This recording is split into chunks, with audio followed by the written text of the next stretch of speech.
Welcome to the shop. We're going to have a look at ceramic coating here at Farland Classic Restoration. Ceramic coating is a modern product that employs the use of nanotechnology. It's a thin but very hard coating that is applied to the paint. It's incredibly durable and sheds water and dirt much more effectively than wax or normal sealant products. Here we see an Audi SQ5 that was coated months and months ago. The water still beads up after lots of washes. Ceramic coat is almost like applying glass to the top of the paint. It is very hard and difficult to scratch, and environmental contaminants do not stick to it. We start with cleaning the car.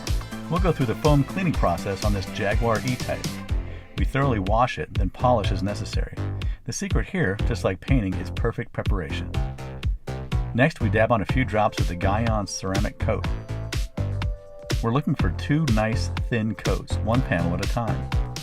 Wait for 2 minutes, then remove with a very, very clean cloth. The result is a gloss finish that is simply remarkable.